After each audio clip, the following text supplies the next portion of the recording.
Meus amigos, minhas amigas, hoje é dia de mais uma Hora do Encontro. Esse programa que traz para vocês convidados especiais dos programas de mestrado em promoção da saúde, tecnologias limpas e gestão do conhecimento da Unicesumar. Nós vamos hoje receber uma doutoranda do programa de mestrado, de doutorado em promoção da saúde, também foi nossa aluna no mestrado, que é a Cassiana Regina Lendecker.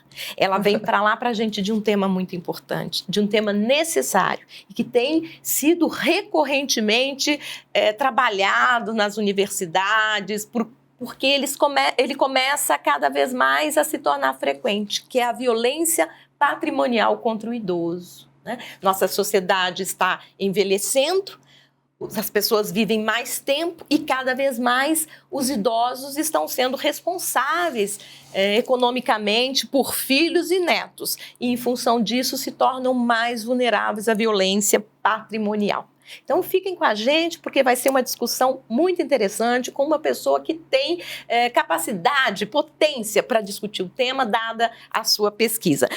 A Cassiana vai falar, então, para a gente sobre isso, sobre esse tema da violência, vai falar sobre um projeto dela que foi recentemente aprovado, uma ótima notícia.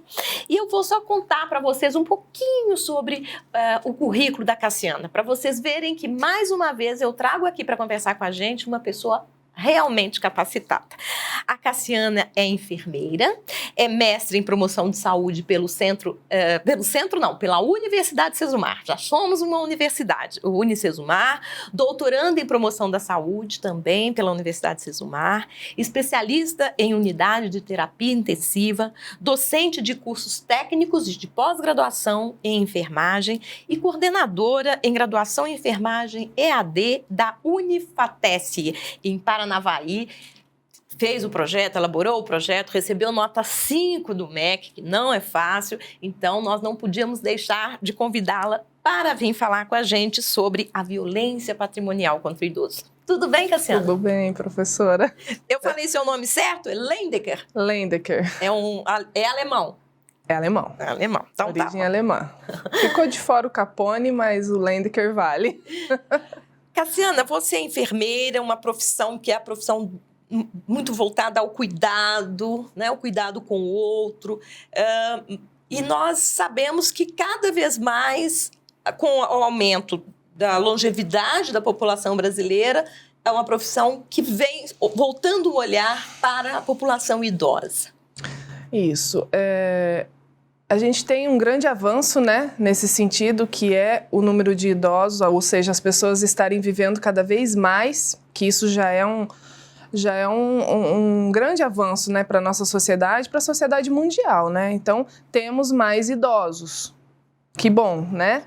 Porém, esses idosos ainda não vivem com a qualidade de vida desejada, né? A gente ainda está almejando, né, e estudando as diversas dificuldades, né, que os poderes públicos, a sociedade, né, a família, a comunidade tem diante desse idoso, né? Como lidar com a demanda que ele está trazendo, né? Ele está trazendo uma grande demanda e a gente tem essa dificuldade, né? E uma delas é o tema de hoje. Da violência patrimonial. É uma das formas de violência que a gente tem, violência física. A violência física as pessoas identificam mais, psicológica, um pouquinho menos, mas também identifica, sexual. Agora, a patrimonial, tem gente que nem sabe o que é violência patrimonial, né? Você pode explicar pra gente? Então, a gente tem, né, como você acabou de falar, um leque de tipos de violência, né? E em diferentes regiões do Brasil e pelo mundo, a gente tem termos diferentes, né?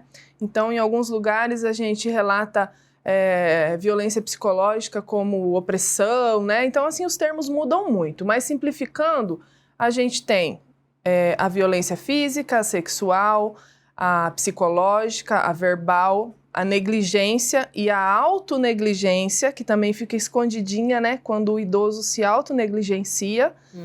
E aí, dentro desse leque, a gente tem a violência patrimonial ou financeira, que o termo financeiro é um pouco mais familiar. Fica mais claro, né? Fica mais claro. Mas os termos vêm mudando, né? E hoje a gente usa o patrimonial, que é quando a gente tem, quando o idoso se expõe ou está exposto a crimes financeiros, né? A gente pode colocar judicialmente falando a crime financeiro, né?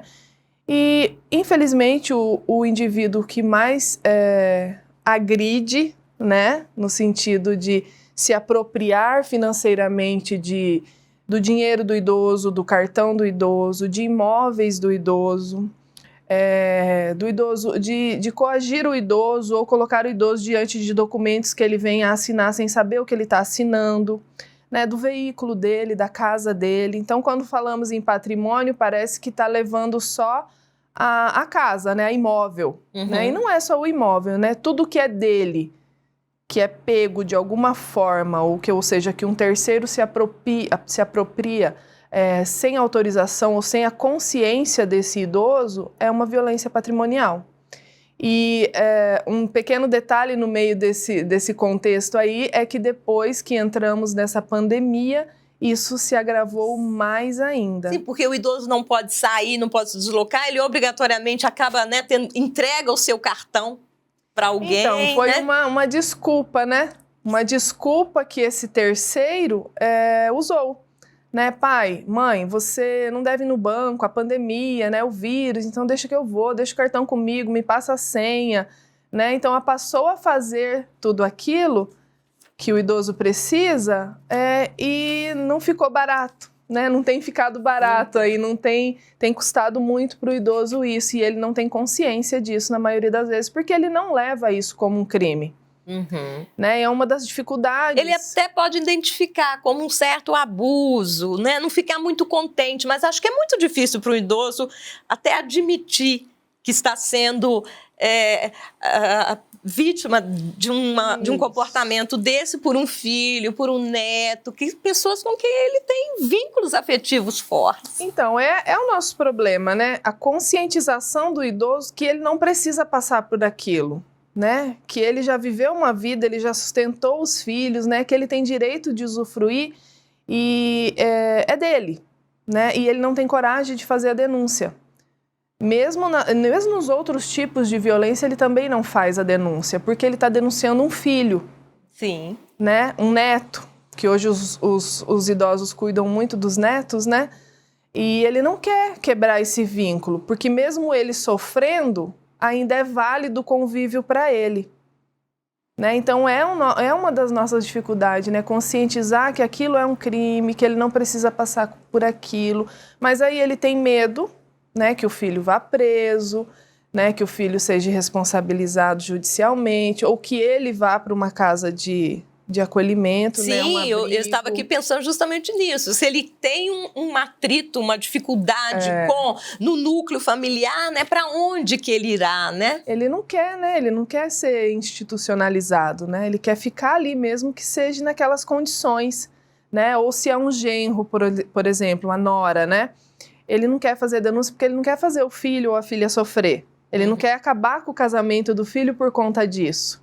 Né? Então fica ali aquela coisa... Uma situação latente de conflito, de sofrimento. De sofrimento interno, né? Porque daí vai trazendo os outros tipos de violência, né? Por exemplo, a violência, o abuso psicológico, a violência, né? Ele fica ali dentro dele sofrendo, né? Então traz outros tipos de consequências psicológicas para esse idoso. E depois, Cassiana, eu não sou estudiosa dessa fase da vida, né? Mas a gente sabe que há uma tendência muito grande das pessoas mais jovens menosprezarem as potencialidades do idoso. É como se o idoso não desse mais conta de nada, não entendesse mais nada. Tem que ter alguém para gerenciá-lo mesmo. E eu estou fazendo um favor de cuidar, de ir ao banco, de resolver os problemas do meu pai, do meu avô. Isso é uma coisa que perpassa, porque nós temos uma cultura que valoriza, ainda no Brasil, apesar de cada vez mais a sociedade estar envelhecendo, nossa cultura ainda é muito de valorização do jovem, né? Sim, a gente trata isso como infantilização do idoso. Né? A gente menospreza as potencialidades dele, né? As capacidades dele. E normalmente tem alguma coisa por trás. Não é, de novo, não é de graça que isso acontece, né? Lógico que a gente não pode generalizar, né? Tem grandes famílias que cuidam maravilhosamente dos seus idosos, porém, na grande maioria a gente vê isso acontecer, né? A gente vê essa infantilização, né? Essa super proteção, esse acolhimento, né? Como se ele fosse frágil, como se ele fosse quebrar, né? A gente tem que cuidar e acabam tirando esse idoso de um convívio social, que é super importante para ele nesse momento da vida, né? Porque é um momento que ele se desvincula do convívio social, né? Do trabalho dele, e ele passa a ficar mais em casa, né? E aí entra a questão financeira ali nas entrelinhas, né? Dessa família. Então, às vezes, isso é uma desculpa, né? Ai, meu pai não pode mais fazer isso, não pode mais fazer aquilo, né? E acaba querendo fazer demais, mas normalmente tem algum interesse por trás disso. Sim. Normalmente tem. Nós estamos aqui conversando com a Cassiana, que é mestre em promoção da saúde e é doutoranda no programa de doutorado em promoção da saúde da Universidade Sesumar. Ela está falando para a gente sobre a violência patrimonial contra o idoso. É aquela violência que se faz, que se efetiva a partir da questão da realidade financeira do idoso. Pegar o cartão do idoso para cuidar, né, e muitas vezes se beneficiar disso, fazer o idoso pagar contas, enfim. E também de infantilizar o idoso, pensando que ele não pode mais cuidar das suas questões, da sua própria vida, gerir a sua própria vida. A gente sabe que não são todas as famílias que fazem isso, e sabe também que muitas vezes, né, Cassiana, que sem querer passar pano para quem faz isso, a ideia é que está ajudando mesmo o idoso, né? Quer dizer, não é por maldade, né? Ainda que a gente não desconsidere a existência disso também. Mas tem aquelas pessoas que pensam, não, minha mãe não sabe, minha mãe, até por conta de que muitos idosos, a gente vê aí casos que caíram em golpes, né? Sim. E aí no banco, são enganados, então assim, não, vou cuidar da minha mãe, vou cuidar do meu pai, do meu avô, né? Então, assim, são questões que nós não estamos aqui para criminalizar a família, nós não estamos aqui para falar mal da família, mas nós estamos para discutir uma realidade, né? Uma realidade concreta que a gente vive hoje. Então, você tocou num assunto agora que me veio um termo novo para mim também, né? Porque a gente estuda e sempre tem coisa nova, né? Você sabe disso. Então, recentemente eu entrei em contato com um termo que eu ainda não conhecia relacionado a isso, né? Que é o abuso de confiança, né? Quando há essa superproteção, né? E eu não quero olhar sempre o lado negativo, sim, né? Mas os estudos mostram outra coisa quando a gente vai ler. Então, eu penso assim que esse abuso de confiança é quando tem aquele terceiro, normalmente, de novo, familiar, né? Que tá ali, não, pai, eu faço para você, eu vou para você, e trata o idoso como se fosse, assim, uma criança e como se fosse... Ele acolhe demais, sabe? Ele é prestativo demais com o idoso. E a gente tem casos de que ele usa dessa artimanha para ter mais confiança do idoso e o idoso acreditar que ele não seria capaz de nada contra ele, né? Entre os casos externos, né? A gente está falando aqui de família, mas entre os casos externos que cada vez mais a gente tem visto, né? Que é os golpes, né? Contra idosos, está muito comum. E é um abuso de confiança, porque eles envolvem o idoso numa situação, né? E devido a essa vulnerabilidade do idoso, né? Essa ingenuidade do idoso, ele se envolve naquela situação, então eles ganham a confiança do idoso e se aproveitam daquilo. Só que isso acontece dentro da família também. Sim. Né? Onde aquele filho é o mais querido do mundo, tá sempre com o pai, com a mãe, tá ali, limpa a casa, arruma, leva, busca, traz, e daí ninguém desconfia dele. Né?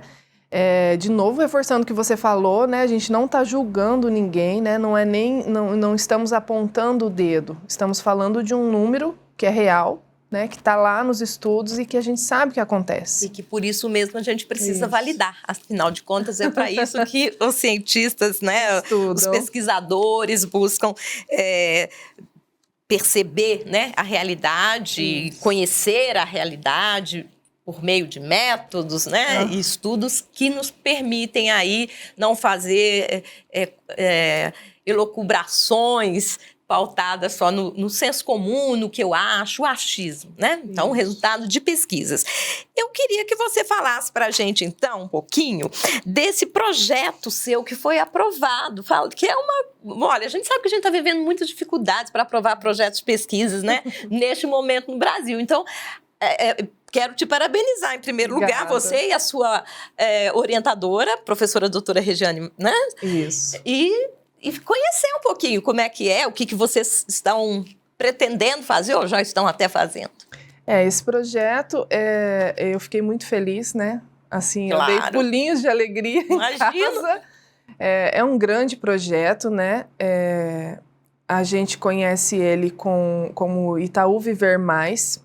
Tá? É uma parceria do Itaú com o Portal do Envelhecimento, né? Que já é o Portal do Envelhecimento, a gente nem discute, né, a capacidade que ele tem, né, a visibilidade que ele tem no Brasil de estudar os idosos, né, em todos os sentidos. Então, para nós, doutorandos, no meu caso, que trabalho com idosos, né, a violência contra o idoso desde o mestrado, eu fiquei muito feliz por estar aí em parceria agora com o portal, né. Então, simples.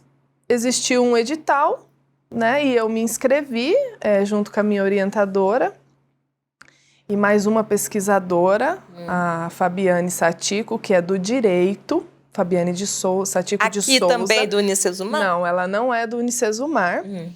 E ela é formada em Direito e é da UEM. Ela faz uma disciplina, lá para o mestrado. E eu falei, Fabiana, eu preciso de alguém do direito para trabalhar junto comigo, porque quando a gente fala de violências, né, a gente trabalha ali em parceria com o judiciário, né? E aí a gente inscreveu um projeto, a gente trabalhou nesse projeto e, para nossa surpresa, na região sul, nós somos uma dos três projetos que foram contemplados, né, com essa bolsa para trabalhar a violência patrimonial. Então, na região sul, estamos entre os 3 projetos aprovados.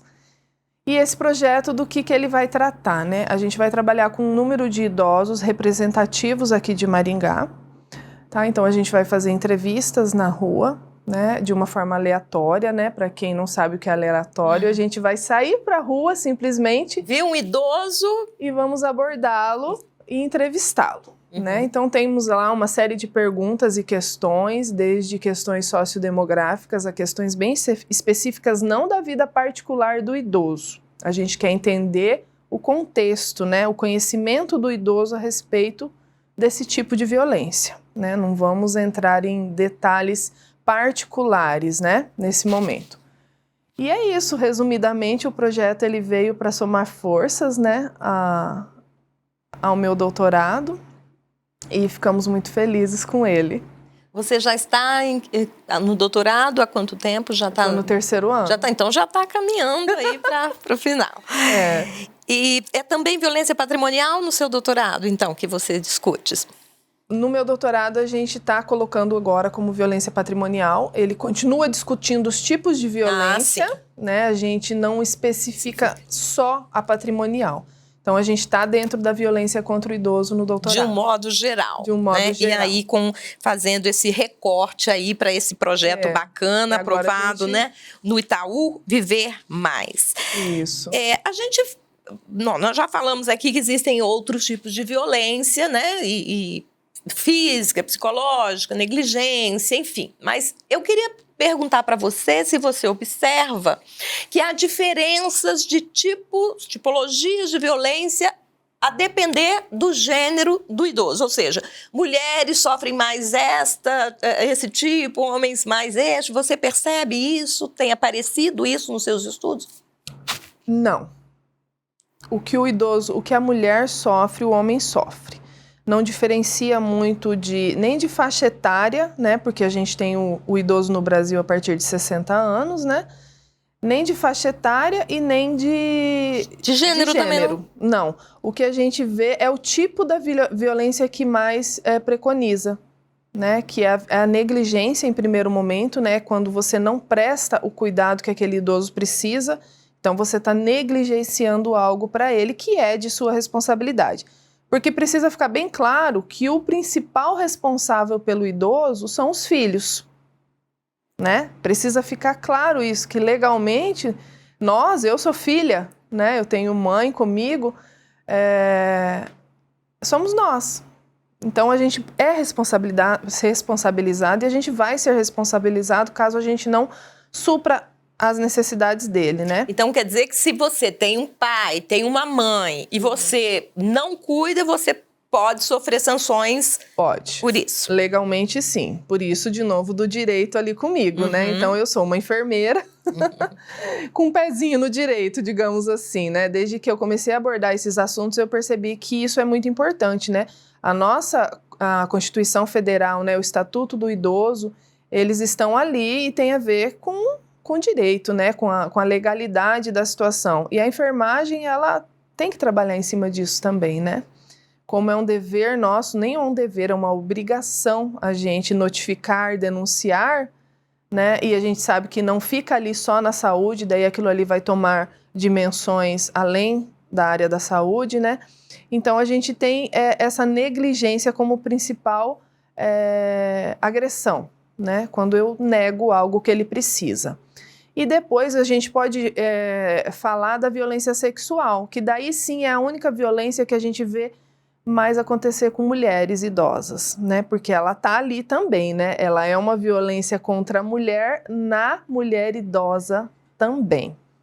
E eu acho que há uma coisa importante a destacar que acaba sendo também uma forma de violência, que é desconsiderar a possibilidade de violência sexual contra a mulher idosa, porque a gente tem uma sociedade que imagina que o idoso é dessexualizado.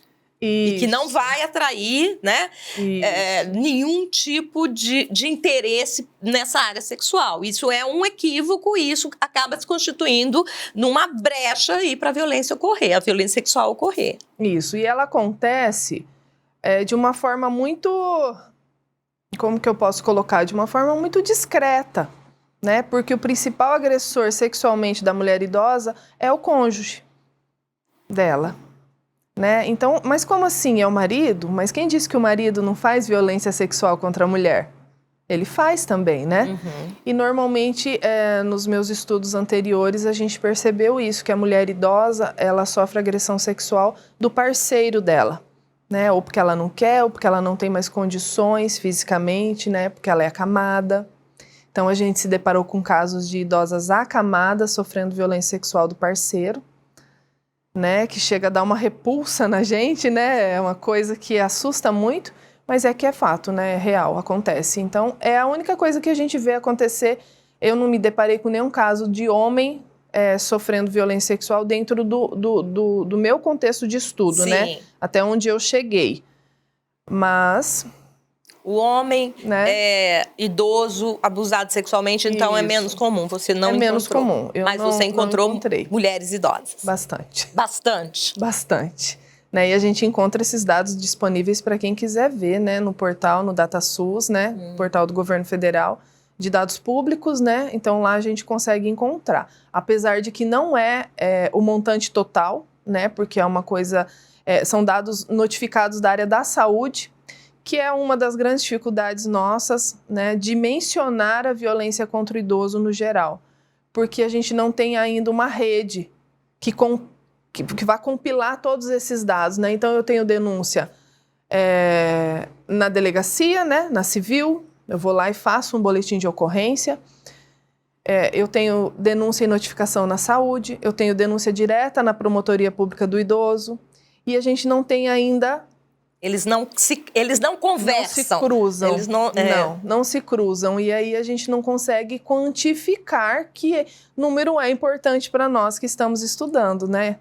Bem, gente, nós hoje conversamos aqui sobre violência patrimonial contra o idoso, conversamos com a mestre Cassiana Regina Lendecker, que recebeu aí algo que temos que comemorar todos, né? Que é a aprovação no projeto Itaú Viver Mais, vai receber um recurso para que ela e as demais pesquisadoras, professora doutora Regiane, do mestrado e doutorado em promoção da saúde, e como é a outra pesquisadora que você falou? Fabiane.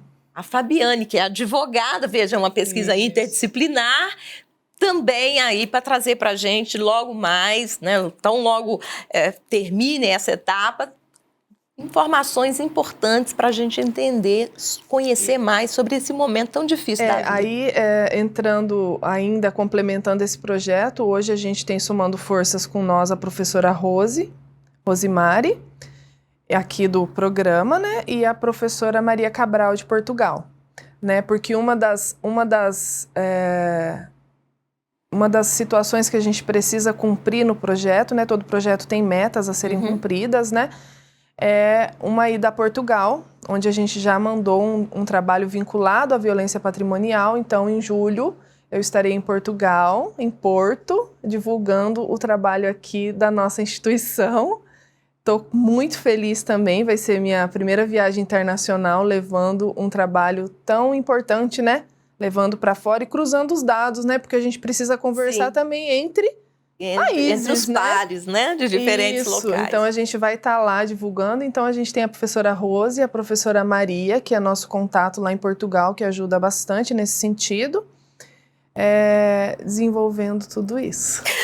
Bem, você que certamente gostou da nossa conversa, viu como é importante a ciência para a nossa vida cada vez potencializar, nossa vida ser cada vez melhor, né? Com mais saúde, com mais qualidade. Como muito bem colocou a Cassiana no início da nossa conversa, estamos vivendo cada vez mais, mas viver cada vez mais só faz sentido se vivermos com qualidade.